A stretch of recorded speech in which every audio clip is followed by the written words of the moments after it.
ఈ షుగర్ ఫ్యాక్టరీకి సంబంధించి మీరు ఏదైతే చెప్తున్నారో ఆ మాటలకు బలాన్ని చేకూర్చే విధంగా ఒక స్టేట్మెంటు, ఒక ప్రకటన రిలీజ్ చేస్తారని మేము కోరుకుంటున్నాం.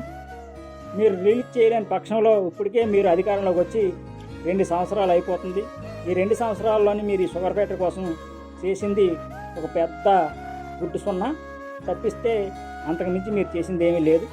ఎప్పటికైనా మీరు కళ్ళు తెరిచి ఈ ప్రాంత ప్రజల ఆస్తి అయినటువంటి, ఈ ప్రాంత ప్రజల ఆశాదీపం అయినటువంటి, అభివృద్ధి సూచిక అయినటువంటి ఈ షుగర్ ఫ్యాక్టరీ మీద మీరు దృష్టి పెట్టి ఈ షుగర్ ఫ్యాక్టరీ అభివృద్ధికి మీరు సహకరించి ప్రభుత్వం దగ్గర నుంచి నిధులు తీసుకొచ్చి, ఇప్పటికే రైతులు చాలా కష్టాల్లో ఉన్నారు.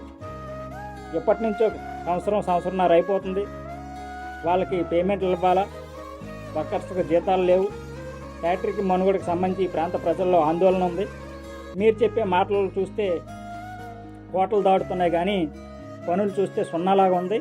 దయచేసి మీరు ఎప్పటికైనా కళ్ళు తెరిచి ముఖ్యమంత్రి చేత కానీ, పరిశ్రమల శాఖ మంత్రి చేత కానీ, ఆర్థిక మంత్రి చేత కానీ ఈ ఫ్యాక్టరీ మీద మీరు చెప్పే మాటలు ఏవైతే ఉన్నాయో ఈ ఫ్యాక్టరీకి సంబంధించి వాటి బలాన్ని చేకూర్చే విధంగా వాళ్ళ చేత ప్రకటన రిలీజ్ చేస్తారని కోరుకుంటూ నేను సెలవు తీసుకుంటున్నాను.